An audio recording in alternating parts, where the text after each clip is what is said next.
next to be.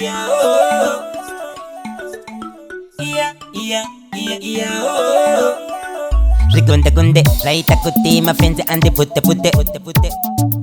Military. Samwari pamoyo, tutandira mbapita. Jongwe isatirarira, katatu, katari sana jedu isu tavetu.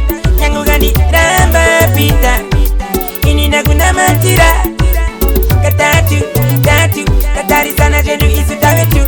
Festo fo, pita, mpesa ripo, pita, mpesa kambo cheka, zeve ya musoja, mpesa nechivindi, mpesi, akambo famba pa msoro pemvura, mpesa nangu bvunza chomubvunzo nando, asi tinopadzidzo, mpesa nebegere dzungu neshungu, mpesa nodipa chiporofita, nasi nomuyeuchidza. Kutandira mbapita, jongwe isatirarira, katatu, katari sana jedu isu tavetu, nyangu gandi ramba pita, ini naguna matira. Katatu, katari sana jedu isu tavetu. Inoziva utandibuka, na iwe satani iva kumashure kwa pita. Uda kumupinga, uda kumendesa kugehena ne ya pita toshitana kumapena.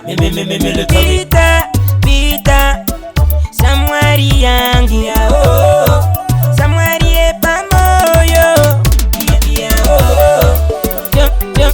Jongwe isatirarira, katatu, katari sana jedu isu tavetu. Nyangu gandi ramba pita, ini naguna matira. Katatu, katari sana jedu isu tavetu.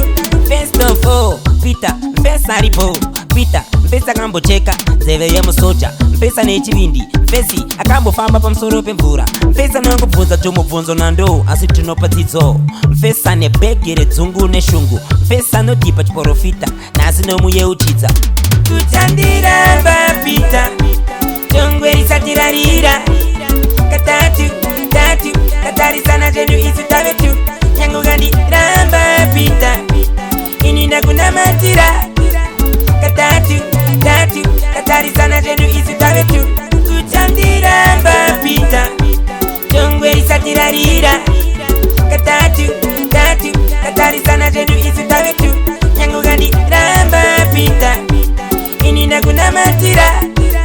Katatu, katari sana jedu isu tavetu.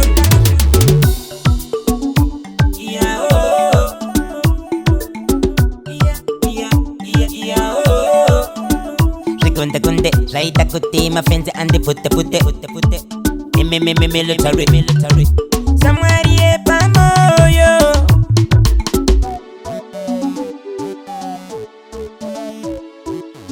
Ayo, next to be.